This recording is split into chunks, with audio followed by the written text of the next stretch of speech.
operation from God, it is going to be done.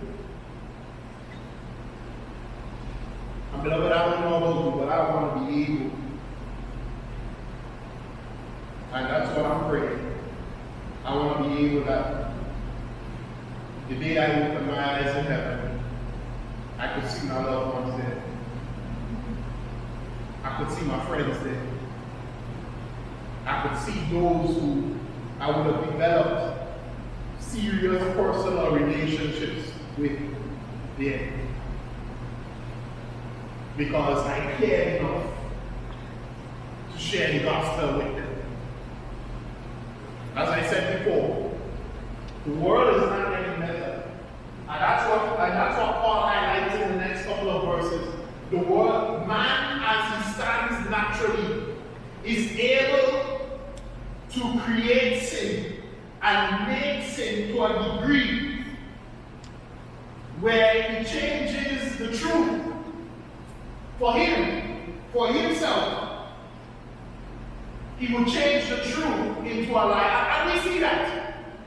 We see that today. Why do we have so many more religions? Because they have changed the truth of God into a lie. Why do we have so many religions? Because they choose to worship the creature rather than the creator. Why do we have so many different sexual orientations and ways and modes of means of thinking? Because, why? Because even though in their mind they have been taught and they know that it is wrong, their sin, Bible says that they have given themselves up to their vile affection, that their sin has taken them over.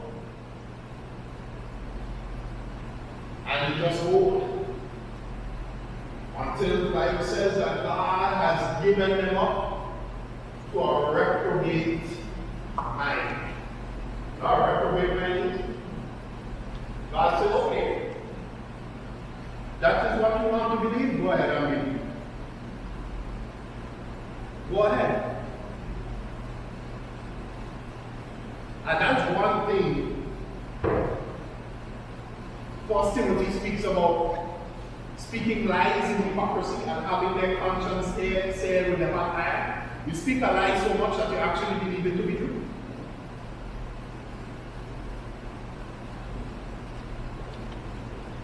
You see, beloved, one of the things I know number one is that if you're here this morning and you know Jesus Christ as Lord and personal Savior, you're hearing the gospel, that you would speak a lie to yourself that you are okay.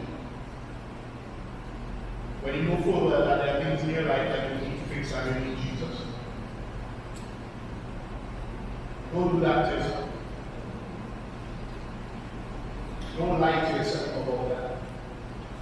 The best thing you can do with yourself is be honest with yourself, because here's the thing, when you stand before Jesus Christ, thinking in what you have done, that it's okay.